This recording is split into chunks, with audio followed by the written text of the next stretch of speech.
April 1 ನಮ್ಮ ಪರಮ ಪೂಜ್ಯರ ಜನ್ಮದಿನೋತ್ಸವ, ಅದು ಗುರುವಂದನಾ ಕಾರ್ಯಕ್ರಮ. 117ನೇ ಜಯಂತಿ ಮಹೋತ್ಸವ ನಾಳೆ, ಅಂದರೆ 1 ಏಪ್ರಿಲ್ 24 ಸೋಮವಾರ. ನಾಳೆ 11 ಗಂಟೆಗೆ ಕಾರ್ಯಕ್ರಮ ಇದೆ. ಬೆಳಗ್ಗೆ ಗದ್ದಿಗೆ ವಿಶೇಷ ಪೂಜೆ ಆದಮೇಲೆ ಅವರ ಪುತ್ಥಳಿಯ ಒಂದು ಮೆರವಣಿಗೆ, ಅದು 9:30 10 ಗಂಟೆ ಒಳಗೆ ಮುಗೀತದೆ. 11 ಗಂಟೆಗೆ ಒಂದು ವೇದಿಕೆ ಕಾರ್ಯಕ್ರಮ, ಸಭಾ ಕಾರ್ಯಕ್ರಮ ಇರ್ತದೆ. ಅದರಲ್ಲಿ ವಿಶೇಷವಾಗಿ ಈ ವರ್ಷ ಪತಂಜಲಿ ಖ್ಯಾತಿಯ ಬಾಬಾ ರಾಮದೇವರವರು ಬರ್ತಾಯಿದ್ದಾರೆ. ಅವರು ಬೆಳಿಗ್ಗೆನೇ ಬಿಟ್ಟು ಕಾರ್ಯಕ್ರಮ ವೇಳೆಗೆ ಬರ್ತಾಯಿದ್ದಾರೆ. ಸುತ್ತೂರು ಜಯದೇವರು ಬರ್ತಾಯಿದ್ದಾರೆ. ಮತ್ತು ನಮ್ಮ ಮುಂಡರಿಗೆ ಅನ್ನದಾನೇಶ್ವರ ಮಾಸವನ್ನು ಹಿರಿಯರು ವಯೋವೃದ್ಧರಾಗಿರುವಂತಹವರು.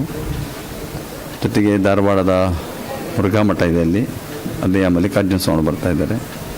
ಜೊತೆಗೆ ನೀವೆಲ್ಲ ಕಂಡಿರೋ ಹಾಗೆ ಗದಗಿನಲ್ಲಿ ವೀರೇಶ್ವರ ಪುಣ್ಯಾಶ್ರಮ ಇದೆ, ಏನು ಪುಟ್ಟರಾಜ ಗವಾಯಿಗಳು ಅವರು ಸ್ಥಾಪನೆ ಮಾಡಿದ ಹಿಂದೆ ಅಂಧರ ಬಾಳಿನ ಬೆಳಕಾಗಿರುವಂಥವ್ರು, ಇಂದಿಗೂ ಕೂಡ ಅವರು ನಡೆದಾಡುವ ದೇವರಂತೆ ಭಾವಿಸ್ತಾ ಇರುವಂತಹ ಆಶ್ರಮದ ಅಧ್ಯಕ್ಷ ಆಗಿರುವ ಕಲ್ಲೆಯಜ್ಜ ಅವರು ಕೂಡ ಆಗಮಿಸ್ತಾ ಇದ್ದಾರೆ. ಅನೇಕ ಪೂಜ್ಯರುಗಳು ಆಗಮಿಸ್ತಾ ಇದ್ದಾರೆ.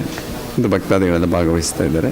ನಾಳಿನ ಕಾರ್ಯಕ್ರಮ ಒಂದೇ ಅಧಿವೇಶನ ಇದೆ, ಏಕೆಂದರೆ SSLC ಪರೀಕ್ಷೆ ಮತ್ತು ಕೋಡ್ ಆಫ್ ಕಂಡಕ್ಟ್ ಎಲ್ಲ ಇರೋದ್ರಿಂದ ಕೇವಲ ಒಂದೇ ವೇದಿಕೆಯ ಕಾರ್ಯಕ್ರಮ ಇರುವಂಥದ್ದು. ನಾಳೆ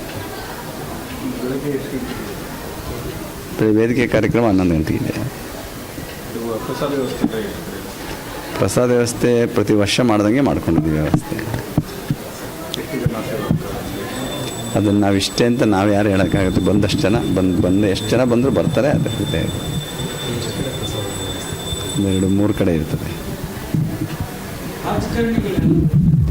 ಸಂತೋಷವಾಗಿ ಬರ್ಬೋದು, ಗದ್ಗೆ ದರ್ಶನ ಮಾಡ್ಬೋದು, ಅವರು ಪಾಡಗವ್ರಿಗೆ ಹೋಗ್ಬೋದು.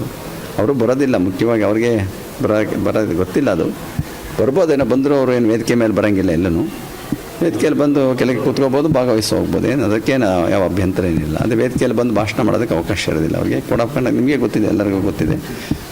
ಅದೇ ರೀತಿ ಬರೋರು ಬರ್ತಾರೆ, ಬುದ್ಧಿಯವ್ರ ಗದ್ಗೆ ದರ್ಶನ ಮಾಡ್ತಾರೆ, ಭಾಗವಹಿಸ್ತಾರೆ.